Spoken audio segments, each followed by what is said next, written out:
Hey, what's up everybody? Wanted to take a moment to show you the light and the darkness strategy when it comes to why would we play it and what's the end goal and how do you get out of the roll, if you would. And so just showing you how it goes, and hopefully this video helps. And then at the end we have where it's a live roll. So just watch this short little video explaining the light and the darkness strategy and why we call it that and what we do with it. All right, let's get into it. Welcome to the Holy Roller, where it's all about playing craps and winning free cruises. I'm going to show you what it's all about, so let's get rolling.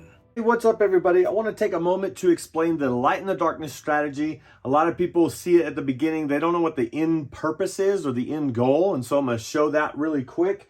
And so basically the light and the darkness strategy is a modified 6, 7, 8 strategy from the dark side, 110 here.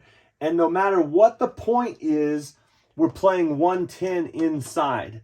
So even if the point is 8, we would still place the 8 and play on the inside. And so what we're looking for is we're looking for a few hits to happen. So let's say we get our first hit. And our first hit, if it's an 8, we would just press the 8. So now that would pay 70. All right, so let's say that pays 70. And so we could do, let's just put 70 out so it makes it a little bit easier. So that pays 70. And so if we took this down, you can see that it is $100 that we would win total off of one hit if the 8 should hit. So it would cost us $10 if the 8 should hit at that point. Okay, so let's go back and let's talk about it from the beginning again. So once again, same thing. If the point is 9 and it hits and we hit it and it is 35, then we would just place our first hit on the point. So we're playing from the dark side, and then we have this as the light side. So we're doing light in the darkness. So that's how it kind of works. Now, if it's a 10 or a 4 and we get our first hit, same thing is we would go up like that. And we could even take one and put it on the 10 or the 4 and just go with the 5, 6, and 8. And then we could do like a little iron cross with the $10 here. So this would pay 100. And if a 10 comes, it would be like, it would pay 100 and we would be $10. So we're within $10 after one hit on any of the numbers. So then what's the goal at this point if we get a roll and the point is 10 and we decide to get one hit and we get one hit, and let's say we get one hit and we decide to go $50 on the 10, then go here. Now, what is the next steps? Well, the next steps is 110 or 110 is kind of where we would break even. So let's say we hit a couple more and we get another 35, for example, and we put that here. And so I'm just going to show you. And then let's say we get another 35 and now we're here. And so now if we get one more hit, so say another 35 comes and we're just going off of straight hits with no pressing, then there is 105, so we're right there. At this point, if you were to get this much and be close, you can always choose to either turn off these bets and wait for the 7 to come, or you can also just take down your don't. And that's something that's very interesting about the don't pass versus the pass. Any money you put here, you cannot pick up. But money you put on the don't pass, you can always pick up. So once you've made enough to cover this, then the idea is to pick this up and you have the money that you put down here to protect against the 7. Then you also have the money that is covered out there. Once you do that and you take this down and put it back in your rack, at that point, this is free money for you. And you can even go back to spreading it out and do it however you want, because this is all free money for you. Now, One thing that we haven't talked about, let's talk about this being 110 here.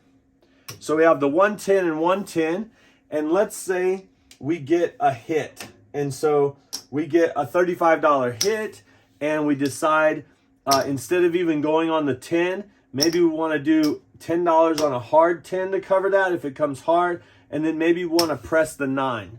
And then we get another hit, for example. And so we get another hit, and now we're going to press the 8. And then that is 2 hits, right? And so we could go $15 hard 10 if you want. But then on the third hit, if it is a 9 or an 8, then all of a sudden it's paying $70 when it comes. And then if you just bring this back down and bring this down, then you're well over your 110. So really, you're looking to get your 110 in profit. Once you get your 110, then you can pull this down and put it back for next time, and then know that your money out there is paid for. That's kind of like the way that, that's kind of the idea of how the strategy works, and kind of like an end goal. So the other way you could do it, which we've done before, is if you did this and say the point is 10 and you just rake it in 1 hit, and then 2 hits, and then 3 hits, right? That right there, 3 hits, you're pretty much out of the hand. What you could do is you could wait for and risk not hitting that 10 and just wait for the 7 to come, or like I said, pull this down and let those just continue to make money. So let's go back, and let's say we're set up and the point is 10, and let's just roll it out and see what happens. So there is a 7.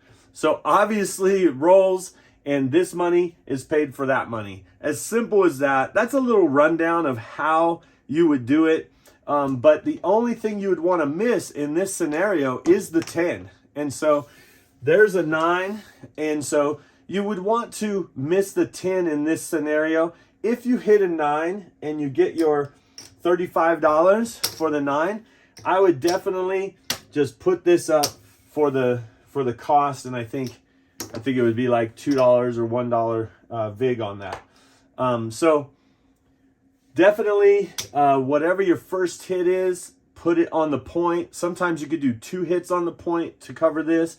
You can also do something that's interesting, that once you get 1 hit, then you know that you're $35 up for the shooter.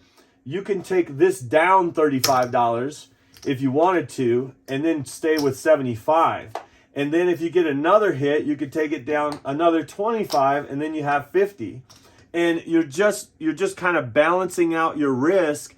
Once you've made your money here, you can totally remove this, or you could totally remove this and just stay with that. There is a scenario where I have been at the 110 level here, and I hit a couple hits to where I had this at $50, and I made some money back, and then I just decided, you know what, that's going to pay 100, this is going to pay 100. I'm going to take all this down, and then I'm going to decide. And I say, okay, do I want to go for the 10 or do I want to go for the 7?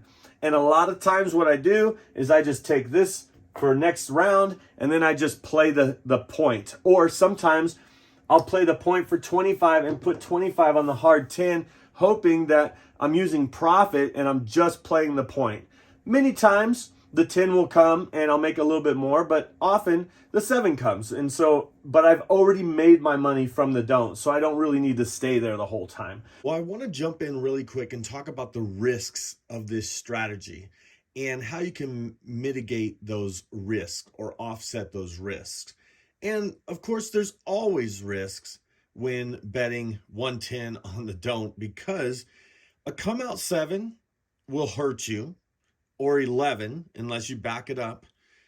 And so if you back this up with $10, it would pay 150 here. All right. So that's $10 that you can use to back it up on a 11. You can also take 25 and put it on the any 7, and that would pay 125 or so for that. So if you look at this based on the strategy that we're doing, this is one of those hits, a $35 hit. So you can choose to insure for 35, but what you're going to need is you're going to need an extra hit on the numbers. Okay, so that's how you can back up. If you wanted to, remember we always talk about one hit. You're going to need an extra hit if you do this. Now, some people say this is worth it to have an extra hit because then instead of losing 110, I could be at risk at losing 35 if the 7 should come right after, because this is the next thing. Let's say we get a point of 5, so the point becomes 5. Here's the second thing that can hurt you. So say we rolled it out and it's a 5. So we lost this, so we're down 35, right? And we put out everything, and in this scenario, remember we would have 35 on the 5, or sorry, 25 on the 5. And it would pay 35 if it hit. Okay, so let's say we do back to back. Okay, so it's a 5-point pretty much. So it would be the 5 comes out and then it wins. Well, we would lose this here. All right, so we'd lose that. We would get paid 35, which paid for our insurance over here, right? And then we would have the 110 over there. So really, you're losing 110 in that scenario. So you can insure your 110 on the come out roll and lose the 35, right? If the 7 or 11 doesn't roll. And then you can also, if you don't insure it, you can get a point and then a point back to back and lose 110. So that's the big scenario of how you can kind of hedge the bet. Now let's say you have the point is 4. So let's say this happens, the point becomes 4, we're down 35, and we use 110 because we have 110 here, we use 110 out here. There is a scenario where you could just put up the 4 for 50 and then just do the 6 and 8 for 30 each and hope to hit a 6 or 8. You wouldn't have the 5 or the 9, but you know you'd be covered if the point came. The other thing you can do is, like I said before, throw some money at the hard way. If it comes hard, then that can pay really well. You might not even need a quarter on the hard way for that. You could just maybe put 25 there, get the 5, 6, and 8 like we talked about before, but then maybe throw an extra 10 on the hard 4 until you get a couple hits. And then once you get a couple hits and say you get another hit, and you could put this up to 50, and then maybe you want to take down your hard 4, and kind of, it's all about balancing. It's all about balancing. So those are the 2 main things you have to worry about on the come out and the point, okay? But really, what is the main purpose we're doing this for? We're doing this for time at the table and average bet so that we can win complimentary free cruises.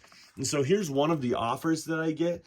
And we get these offers in every single month. And this one's a little bit older, but we get these offers in every single month, whether it's in postcard form, in email, or we could just go on the site and see what our offers are for the month. And so we get on these cruises for just paying taxes and port fees. I know if you've been watching the channel anytime, you know this, but I just want to make sure, just to reiterate, like this 8-day cruise, 8 days to the Bahamas is like $100 or $200. I mean, $150 to $200, like total, for just paying taxes and port fees, and all you have to do is get there, so that's something to think about when you're thinking about why do we do this strategy. It's a lot of times it's not about winning a bunch of money. We do want to play for a while so that we can get the average bet, so we could get these free offers, because these convert into points and comps. And you might say, you know what, I don't want to do this for comps. It's not about comps. I just want to play craps and win a bunch of money. If that's what you want to do, then do that. But when you think of the casinos, the casino edge, or the how the house always wins, this is a way, having the complimentary offers and being able to play. This is our kind of like our balance for the house edge. And so one of the things that we always talk about, and I want to make sure to say this, is whenever you're on a cruise, always find out how much did that cruise cost, or how much will that cruise cost if I was to do that cruise again.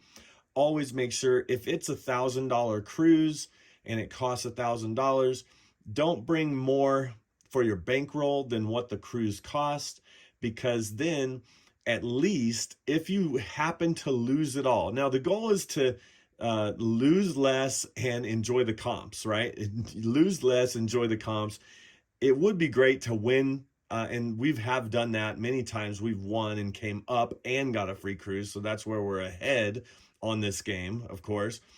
But if you bring the right amount of money and not get too inflated in your bankroll for what the cruise costs. So let's say again, if the cruise costs $1,000, and you bring $1,000 for your bankroll, and if you lose it all and you get a free cruise, then you have to think to yourself, which is our little saying here, you can't lose if you win a free cruise. You can't lose if you win a free cruise, only if you don't overpay or have too big of a bankroll that you lost, that was over. And I've told you scenarios, if you watched any of the videos in the past, where I have literally seen people pay $20,000 on a 7-day cruise.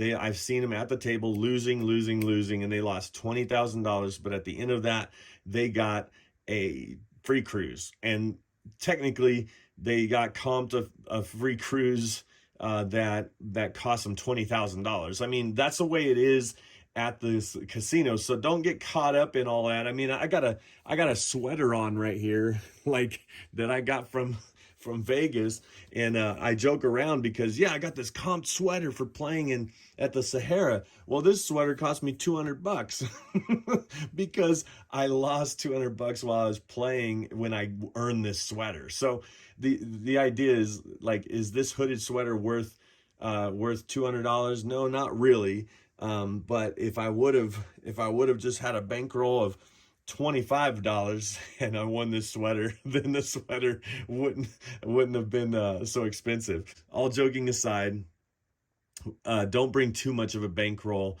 And again, I say this all the time. If you want to just go up to the craps table, win a bunch of money, and walk away with, I won $1,000 and I'm out 20 minutes, 15 minutes, however long, then use that money for your next cruise, because if you're not going to stay at the craps table for at least an hour, I don't think that you'll get enough points to win a cruise.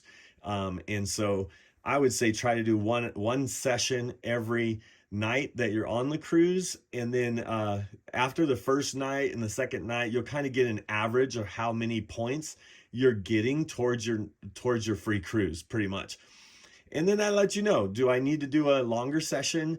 Do I need to do a shorter session but bet higher on my average bet? And so just figure out all of that while you're on the cruise. And that's what this channel, what I'm trying to do and trying to explain, to make it really simple for everyone. Well, I hope that makes sense, kind of explaining it a little bit. And so if you want to see it rolled out, go to check out this video right here. Check that video out, and then you'll be able to see how it rolls out in a live roll. So thanks for watching, and we'll see you soon. Bye.